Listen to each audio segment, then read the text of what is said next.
11வது பரீட்சையின் 7ஆம் பக்க வினாவுக்கு விடை காணும் விளக்கம் பார்வையிடுவோம்.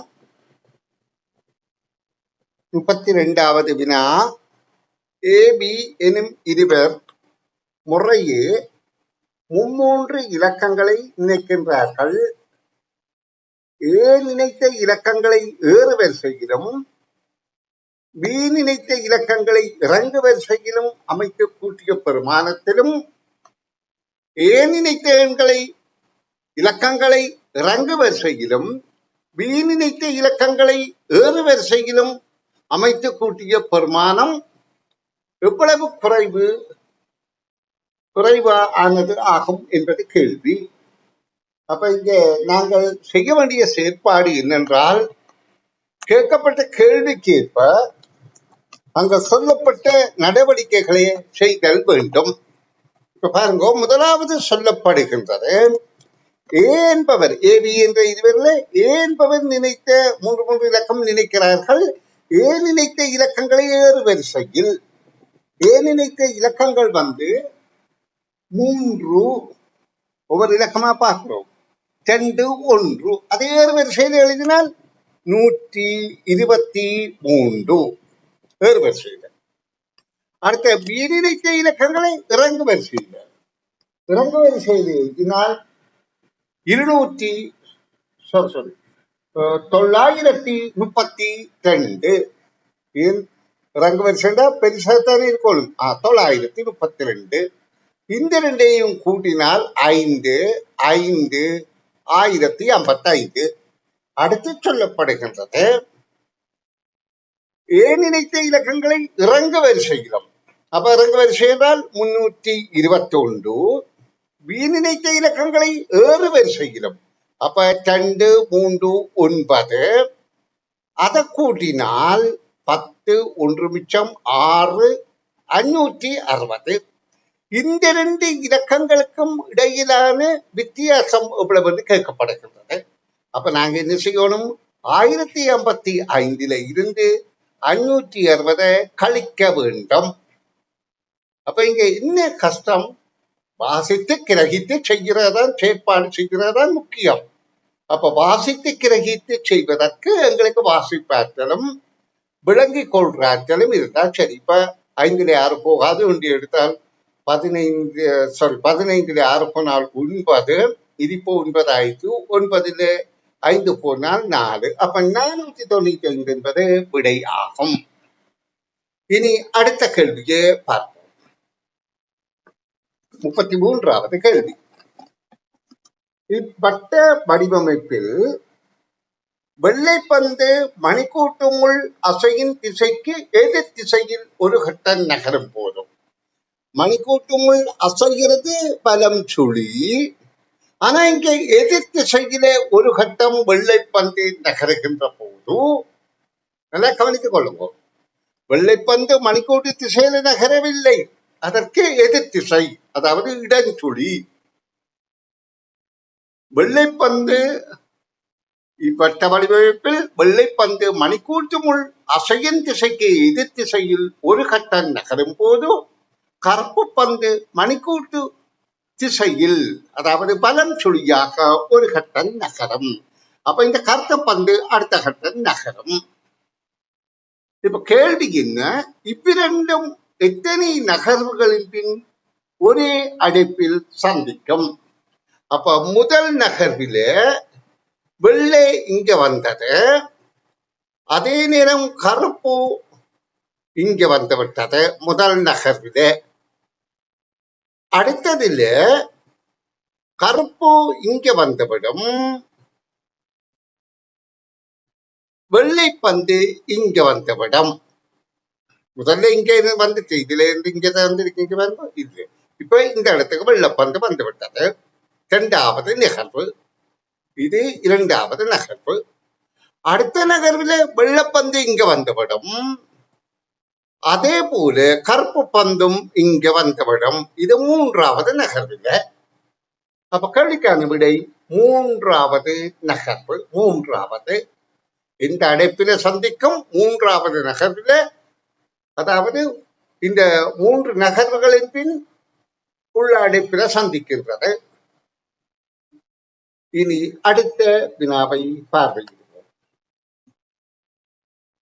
வினாக்கள் கடினமல்ல, அவற்றை வாசித்து புரிந்து விடையளிக்கிறதான் முக்கியமாகும். இப்ப பாருங்க, இவ்வட்ட அடைப்பில் வெற்றிடத்தில் ஓர் எழுத்தை எழுதுவதன் மூலம் இடஞ்சொலியாக 3 வெவ்வேறு கருத்துள்ள சொற்கள் ஆக்க முடியும். அச்சொற்கள் எவை? இந்த அமைப்பில வெற்றிடத்திலே ஏதோ ஒரு எழுத்தை எழுதினால் இடஞ்சொலியாக என்றால் எங்களுக்கு தெரியும், மணிக்கூட்டு முள்ளுக்கு எதிர் திசை, இப்படியாக ஏதாவது ஒரு வழியில இப்படியாக 3 எழுத்துக்களை சேர்த்தால் கருத்துள்ள சொற்கள் வருமா? அப்ப நாங்க கீழே பார்ப்போம், 3 சொற்களா எல்லா விடைகளும் என்றால் எல்லா சொற்களும் 3 சொல்லாத்தான் இருக்குது. அப்ப அதை கொண்டு ஒரு விடையையும் நாங்க தவிர்க்க முடியாம இருக்குது. இனி பார்க்க வேண்டும், என்ன எழுத்தை போட்டால் சொல் வரும் என்று. நாங்க இந்த வெற்றி அடைப்பிலே அவன் என்பதற்கு ஆனா ஒரு இடத்திலேயும் காண இல்லை, வானா இல்லை. அடுத்ததும் அவன் என்று அது சரி வராது. ஆனா 3வது இதுல வீணா என்ற எழுதினால் தம்பி என்பது வரும், இடஞ்சொலியாக 3 எழுத்து. பிறகு இந்த 3ஐயும் சேர்த்தால் பிறகு என்பது வரும். அதுக்கு பிறகு இந்த 3ஐயும் சேர்த்தால் குதம் என்பது வரும். குதம் என்றால் களஞ்சிய சாலை, ஸ்டோர். அப்போ 3வது விடையே இதற்கு பொருத்தமானது. சரி, இனி அடுத்த வினாவை பார்வையிடுவோம். ஒருவருக்கு ஒரு வகை கறி என்ற ஒழுங்கில் சமையலறையில் இறைச்சி கறி, மீன் கறி, கருவாட்டு கறி என 3 வகையான கறிகள் உள்ளன. அமல், விமல், கமல் எனும் மூவரில் விமலுக்கு கருவாட்டு கறி விருப்பமில்லை. எனவே மூவரும் இக்கறிகளை பகிர்ந்து கொள்ளத்தக்க ஒன்றிலிருந்து ஒன்று வேறுபட்ட எத்தனை விதங்கள் எத்தனை உள்ளன? அப்ப நாங்க இந்த கேள்விக்கு விடையளிப்பதற்கு, இதுல 3 பேர் இருக்கிறார்கள், அதில் ஒருவருக்கு ஒரு வகை கறி விருப்பமில்லை. அப்ப அவர் 2 வகை கறியைத்தான் பயன்படுத்த முடியும். அந்த 2 வகையை அவர் பயன்படுத்துகின்ற வேளையில மற்றவர்கள் இவ்விரண்ட மாறி பயன்படுத்தலாம். இப்ப பாருங்க, இதுல என்ன சொல்லப்படுகிறது, விமலுக்கு கருவாட்டு கறி விருப்பம் இல்லை. அப்ப விமல் எதை சாப்பிடலாம்? ஒன்றில் இறைச்சிக்கறி சாப்பிடுவார் விமல் என்பவர், இறைச்சிக்கறி சாப்பிடுவார், அல்லது மீன் கறி சாப்பிடுவார். அப்ப மற்றவர்கள், அதாவது மற்றவ 2 பேரும், அதாவது விமல், கமல், அவர்கள் இவர் இறைச்சி சாப்பிடுகின்ற போது மற்ற 2ஐயும் சாப்பிடலாம் மாறி மாறி.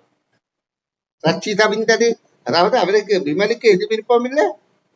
கருவாட்டு கறி விருப்பம் இல்லை. அப்ப கருவாடு இல்லாம இறைச்சி சாப்பிடுற வழியிலே இவர் மீனை சாப்பிடலாம், இவர் கருவாடு சாப்பிடலாம், இவர் மீன் சாப்பிடலாம், இவர் கருவாடு சாப்பிடலாம், அல்லது இவர் கருவாடு சாப்பிடலாம், அல்லது இவர் மீன் சாப்பிடலாம். அவர் 2 தெரிவு இருக்கு.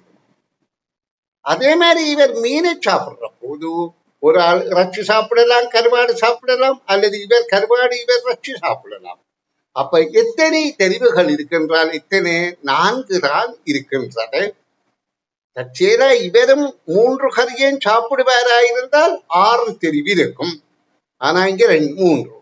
அவர் 3 பேரும் 3ம் சாப்பிடுவாராயிருந்தால், இப்ப பாருங்க, 3 விமல், கமல், அமல், ஏதோ ஒரு பேர், விமல், கமல், அமல் 3 பேர், ஒரு கறி, 2 கறி, 3வது கறி.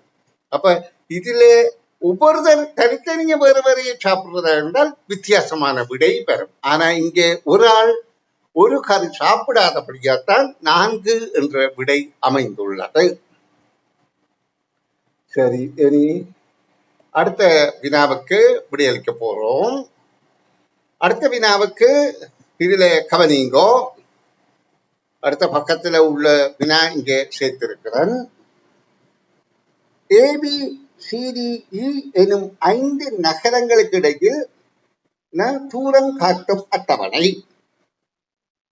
ஏபிக்கு சரிநடுவே சி நகரம் அமைந்துள்ளது. இங்கே ஏபிசி என்றது ஒரு ஒழுங்கில எழுதப்பட்டிருந்தாலும் இப்ப என்ன சொல்லப்படுகின்றது, ஏபிக்கு இங்க பாருங்க, நான் சோப்பு மஞ்சள் காட்டுறேன். ஏபிக்கு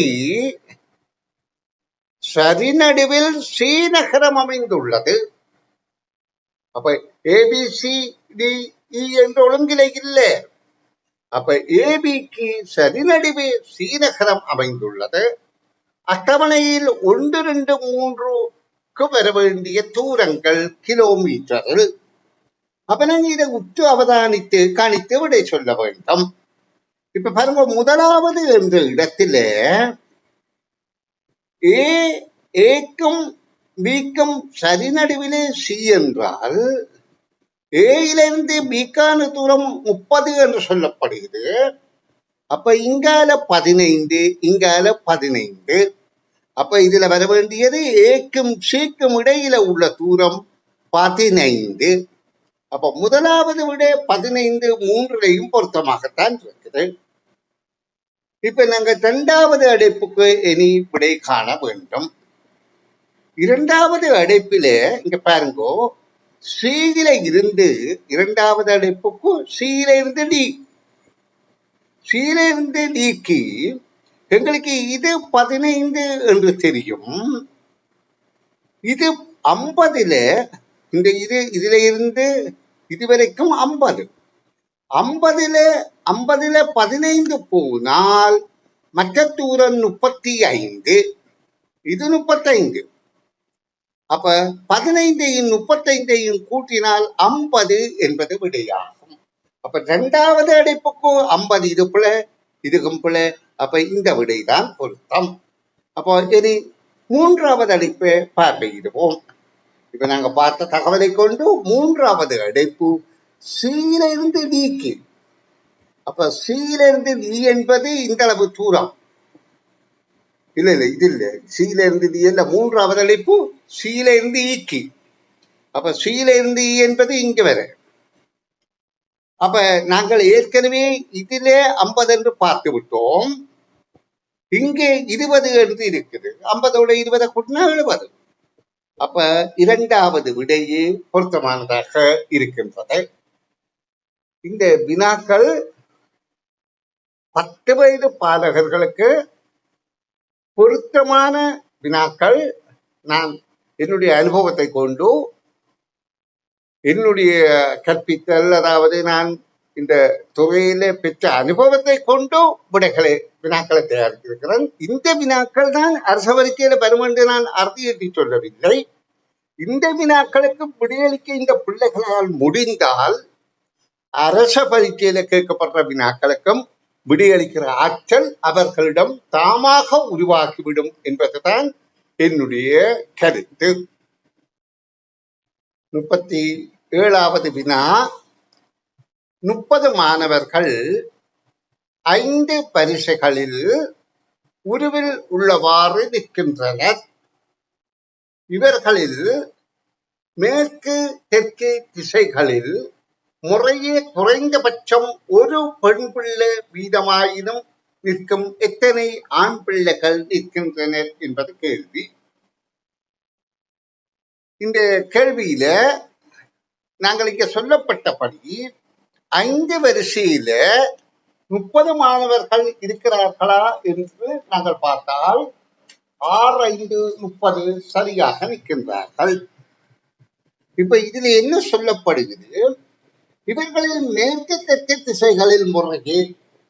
அப்ப திசை என்பதை நாங்கள் என்னென்று துணிகிறது, எது மேற்கு எது தெற்கு என்று வளமையாக நாங்கள் படிக்கிற விடயத்தில எப்பவும் வரைபடத்தில மேல வடக்கு என்பதுதான் எங்களுக்கு வழங்க வேண்டிய கருத்து.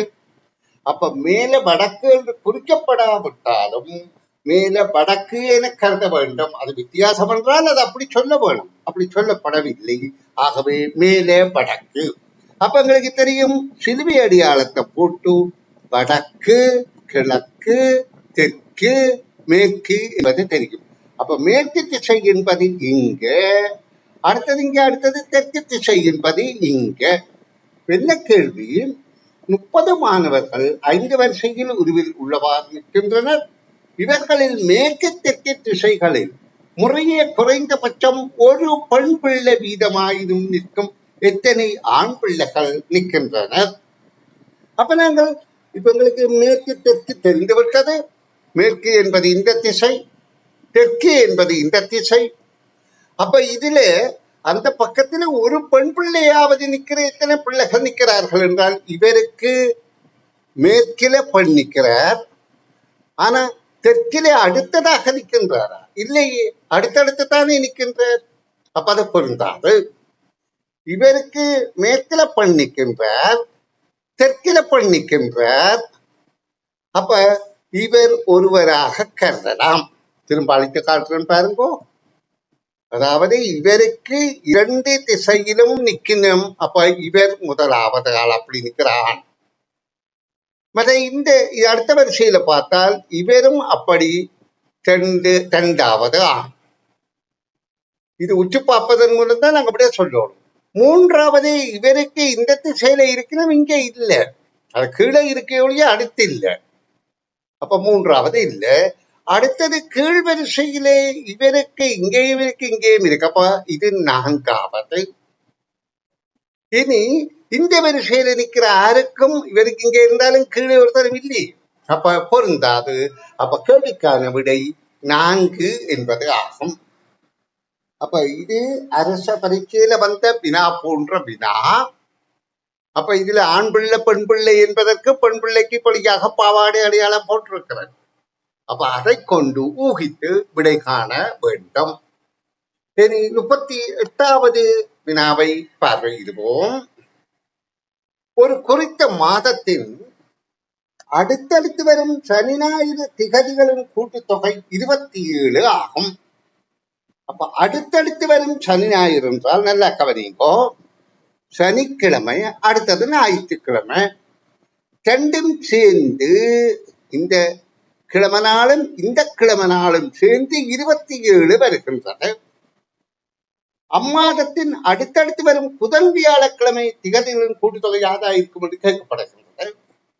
27 என்றால் இது ஒன்று கூடவா இருக்கும். அப்ப இந்த 27 ஒன்றை கழித்து இங்க கொடுக்குறேன், மிச்சம் 26 2 பிரித்தால் இது 13, இதுவும் 13 என்றால் மொத்தம் இது 14ஆம் திகதி. அப்ப இந்த கருத்து என்ன? 2 திகதிகளும் சேர்ந்து 27 என்றால் 13ம் 14ஆம் திகதி. இந்த மாதத்தின் அடுத்தடுத்து புதன் வியாழன் பெறக்கூடிய எண்ணிக்கை எது என்று கேட்கப்படுகின்றது. இப்ப எங்களுக்கு புதன் வியாழன் என்பது இந்த ஞாயிறுக்கு முதல் வெள்ளி, வெள்ளிக்கு முதல் வியாழன், நல்லா கவனிங்கோ. அப்ப வியாழன் வெள்ளி சனி, அப்ப இது புதன். இந்த பின்னோக்கி நாங்கள் வந்தால் இது 12ஆம் திகதி, இது 11ஆம் திகதி, இது 10ஆம் திகதி. அப்ப இந்த எண்ணிக்கை இருக்கா? இல்லை. அப்ப இதுல தொடர்ச்சியாக 7 14 கூட்டினா சரிதானே, 2லயும் 7 கூடும். அப்ப 21ஓட 14 கூட்டுற விடை இருக்கா? ஓ, இருக்குது, இந்த 35. அப்ப அடுத்தது இது 10ஓடு 7 கூட்டினா 17, 11ஓடு 7 கூட்டினா 18, 2ஐயும் கூட்டினா 35 என்பது பொருத்தமான விடை ஆகும். இனி நாங்கள் 39வது கேள்விக்கு விடை காணும் முயற்சியில் ஈடுபடுவோம். 10 0 1 0 இம்மூன்று அட்டைக்கீலங்களையும் எவ்வாறாயினும் இணைப்பதன் மூலம் உருவாக்கக்கூடிய 5 இலக்க மிகப்பெரிய எண்ணிலிருந்து 5 இலக்க மிகச்சிறிய எண்ணை கழித்தால் கிடைக்கும் மிகப்பெரிய எண் யாது? கேள்வியை நல்லா கவனமாக பாருங்க.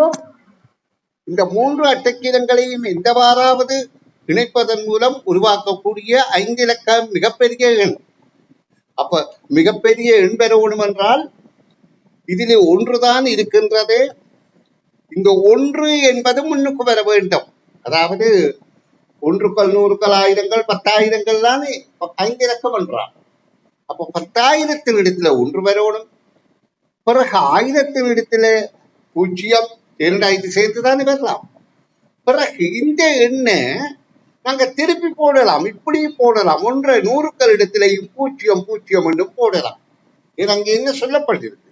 எவ்வாறாயினும், அதாவது எவ்வாறாயினும் இணைப்பதன் மூலம் உருவாக்கக்கூடிய 5 இலக்கம் மிகப்பெரிய எண் 10,100.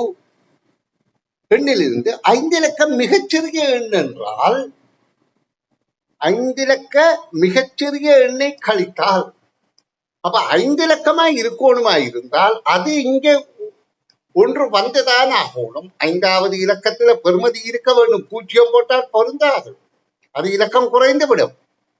5 இலக்கமா இருந்தால் 5ஆம் இடத்திலே ஒரு பெறுமதி உள்ள எண் இருக்க வேணும், 0 போட முடியாது. ஆனால் இது இப்படி, இது இப்படி, இந்த ஒன்று இங்கே இருக்கலாம். இதை திருப்பி போட்டு இப்படியே கொண்டு கடைசியில போடலாம். இந்த 0 இங்க போட்டோம், இதை இங்கே அப்படியே போட்டோம். அப்ப இதை கழித்தால் கிடைக்கும் மிகப்பெரிய எண் யாதென்று கேட்கப்படுது. இதை கழிக்கிற போது எவ்வளவு வரும்? 99 வருகின்றது. அதுதான் கிடைக்கக்கூடிய மிகப்பெரிய எண். அப்ப முதலாவது விடையே பொருத்தமானது. இனி நான் 40வது வினாவுக்கு விடைகாண் விளக்கம் தருகின்றேன். இந்த வினாக்களுக்கு விடை விளக்கம் தருகின்ற போது நான் திரும்ப திரும்ப சொல்றேன், என்னுடைய சிந்தனைக்கு ஏற்பத்தான் நான் வினாக்களை தயாரித்திருக்கிறேன். இந்த வினாக்கள் மிக பெருமதி வாய்ந்தது என்று என்னுடைய கருத்து. அதை நீங்க ஏற்றுக்கொள்ள வேண்டும் என்று எதிர்பார்க்கிறேன். அப்படி ஏற்றி இதுல பயிற்சி பெறுவீர்களா இருந்தால் அரச பரீட்சையில நிச்சயமாக ஓரளவு உங்களுடைய திறமையிலும் கொஞ்சம் கூடுதலான புள்ளிகளை நீங்க பெறக்கூடியதாக இருக்கும். அடுத்த கேள்வியை பார்ப்போம். 40வது கேள்வி, இந்த பரீட்சை இறுதி கேள்வி. ஒரு குறிப்பிட்ட எண்ணிக்கை பயணிகளுடன் புகைவண்டி ஒரு புகையிரத நிலையத்திலிருந்து பயணத்தை ஆரம்பித்தது. முதல் நிறுத்தத்தில் பயணிகளில் பாதி பயணிகள் இறங்கினார்கள். அதேவேளை 125 புதிய பயணிகள் ஏறினார்கள். இரண்டாவது நிறுத்தத்தில் பாதி பயணிகள் இறங்கினார்கள். 100 புதிய பயணிகள் ஏறினார்கள். தற்போது புகைவண்டியில் 250 பயணிகள் உள்ளனர். எனவே புகைவண்டி பயணத்தை ஆரம்பித்த வேளையில் இருந்த பயணிகளின் எண்ணிக்கை யாது? இப்ப ஆரம்பித்த வேளையிலே இருந்த எண்ணிக்கையை கேட்கிறார்கள். ஆனா விடைகளை தந்திருக்குது. அந்த விடைகளை கொண்டு நாங்கள் தகவலை அறிய முடியாது இருக்குது. ஆனா கடைசியாக இங்கே சொல்லப்பட்டது 250 பயணிகள் இருக்கிறார்கள். இந்த பயணிகள் 100 பயணிகள் ஏறிய பிறகு, அதே நேரம் அரவாசி பயணிகள் இறங்கிய பிறகு, அப்ப 250ல 100 போனால் 150 பயணிகள் அந்த தரிப்பிடத்தில் இறங்கி இருக்கிறார்கள். அதுக்கு பிறகுதான் 100 பேர் ஏறி இருக்கிறார்கள். அப்ப அதுக்கு முதல் இருந்த பயணிகளின் எண்ணிக்கை 300.